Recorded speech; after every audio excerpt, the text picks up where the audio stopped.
correctness and locality. Nah, Bapak Ibu bisa lihat logika berikutnya gimana. Jadi prediksi yang di bawah ini ya, prediksi entanglement dan asumsi locality gitu ya.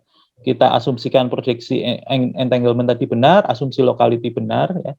Maka dengan mengukur A, kita seketika dapat mengetahui B tanpa menghasilkan disturbance terhadap B ya. Konsekuensinya adalah yang tadi kita bahas, properti B adalah nyata sebelum pengukuran dilakukan ya. Konsekuensi berikutnya, teori kuantum adalah incomplete. Kenapa incomplete? Karena teori kuantum menyatakan bahwa properti B itu tidak nyata sebelum pengukuran. Ya. Jadi konsekuensinya teori kuantum incomplete.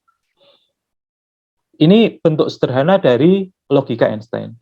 Kemungkinan yang lain, Bapak Ibu, anggap prediksi entanglement benar, gitu. Kita anggap teori kuantum komplit.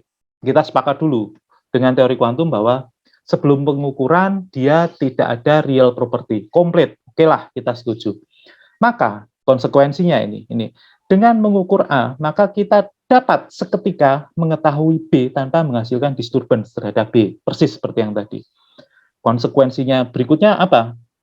Karena teori kuantum komplit, properti A dan properti B tadi kan tidak real sebelumnya. Ketika A kita ukur, maka seketika dia menyebabkan B juga menjadi real property. Maka pengukuran terhadap A dapat menghasilkan influence seketika pada B, ya. Konsekuensinya terjadi fenomena non lokal, ya. Logikanya gitu Bapak Ibu ya. Jadi paper IPR itu menyimpulkan bahwa teori kuantum ya, itu kalau dia itu jadi kemungkinannya cuma dua. Dia incomplete ya. Incomplete ya. Atau kalau kita anggap dia komplit, nanti dia ada non lokal fenomena ya. Jadi apa yang terjadi di A ketika dia menginfluence ya, mempengaruhi apa yang terjadi di B. Fenomena non lokal ini yang disebut oleh Einstein sebagai spooky action ya, at a distance ya, spooky action. Ini yang menurut Einstein bertentangan dengan teori relativitasnya, Pak Ibu nanti bisa baca ya. Nah, bagaimana prediksi empiris IPR? Prediksi empirisnya sebenarnya antara ini tadi sebenarnya eksperimen pikiran Bapak Ibu, tidak ada eksperimen realnya ya, tapi itu eksperimen dalam pikiran para saintis itu Einstein ya.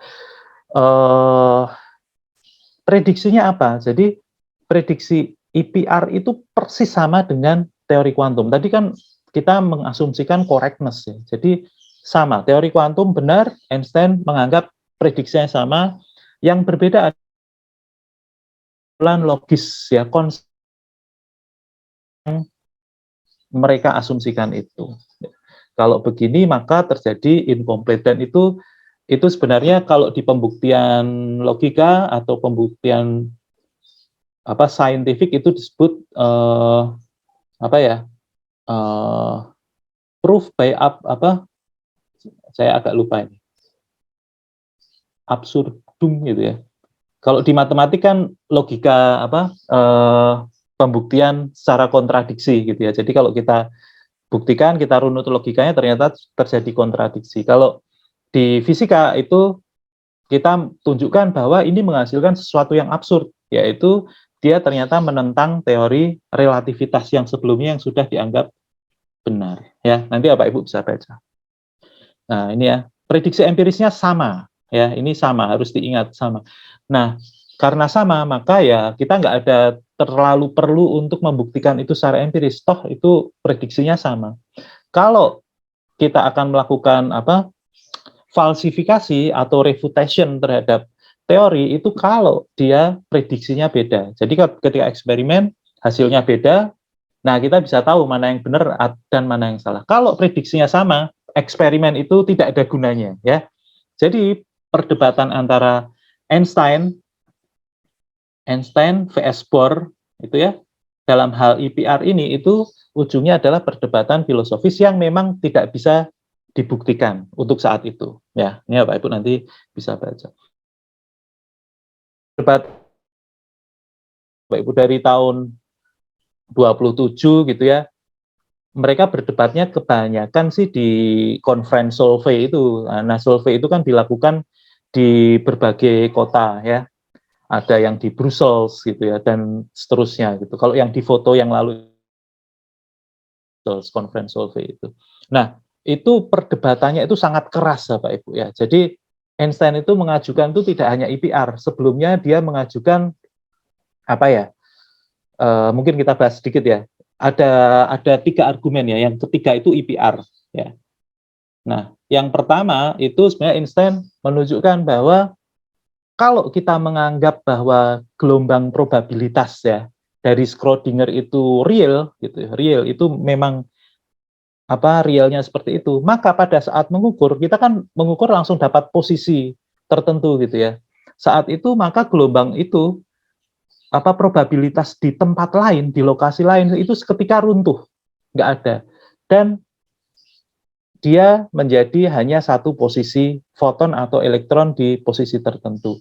Nah, itu menurut Einstein hal yang terjadi seketika. Jadi di lokasi lain ternyata seketika terpengaruh oleh pengukuran kita di sini, gitu ya. Itu yang disebut non-locality. Jadi sebenarnya dari awal Einstein itu mengkritik non-locality. Ya. Kemudian nomor 2, Einstein itu membuat eksperimen pikiran mirip double slit, Bapak Ibu. Tapi dia double slitnya kira-kira ya, ini ada celah tegak gitu, kemudian ada springnya, ada pegasnya gitu ya. Nah, Einstein itu membuat eksperimen pikiran sehingga dengan cara tertentu kita bisa mengetahui momentum dan posisi sekaligus. Nah, dia mengkritik Heisenberg uncertainty. Ya, di IPR dia mengkritik lagi yang terutama adalah non-locality. Ya, kalau kita anggap teori kuantum komplit, maka terjadi non-locality. Nah, ini perdebatannya keras dan ya kadang-kadang terus ada pembicaraan di belakang dan sebagainya. Itu kok Bohr kayak gitu sih, itu Einstein kok seperti itu sih. Nah, kita yang menarik Bapak Ibu, ternyata Einstein dan Bohr itu ternyata sangat dekat ya. Ini Bapak Ibu bisa baca ini. Jadi bagaimana Einstein menyebut Bohr itu adalah anugerah yang luar biasa gitu ya, dari neutral world itu dari alam itulah ya, dan seterusnya ya. Dan si Bohr itu menjawab serupa juga Pak Ibu. Dia menjawab bahwa ketemu Einstein itu itu merupakan pengalaman yang indah gitu ya. Jadi mereka itu cocok gitu ya. Jadi kalau ketemu debat itu luar biasa itu. Selain dengan Einstein, saya juga sempat ngikutin perdebatan antara, jadi Schrödinger itu kan sebenarnya agak di kubunya Einstein gitu ya. Itu Schrödinger itu pernah debat dengan Bohr juga gitu. Jadi Schrödinger datang ke rumahnya Bohr gitu, dijemput ke stasiun waktu itu lah, dijemput ke rumahnya gitu. Debat itu sampai beberapa hari ya Pak Ibu, sampai si Schrödinger-nya itu sakit gitu. Nah, pas sakit, Schrödinger dirawat oleh istrinya Bohr gitu kan. Sambil Bohrnya duduk di situ tetap diajak debat gitu. Jadi sambil dikompres gitu, masih ditanya gitu, menurut kamu gimana itu teori kuantum gitulah. Jadi tetap debat itu luar biasa. Lucu sebenarnya, tapi kok bisa sampai seperti itu. Nah, seperti itu Bapak Ibu ya. Jadi perdebatan dalam IPR itu ujungnya adalah sementara ini adalah perdebatan filosofis akhirnya. Jadi konsekuensi logis dari eksperimen pikiran itu. Tapi secara prediksi empiris sama, tidak ada bedanya. Nah, berikutnya masuk Bell's ya. Bell's inequality. Ya, Bell's itu tahun 60-an. Dia membaca lagi paper IPR gitu ya. Dan itu menggelitik baginya ya. Ini sebenarnya yang benar siapa sih ya? Bohr atau Einstein? Ya. Jadi sebenarnya ini sejarahnya panjang Bapak Ibu. Jadi tahun sekitar 55 kalau nggak salah ya. Jadi ini Bell's itu membuktikan tentang sebenarnya nanti tahun 60 dia menunjukkan bahwa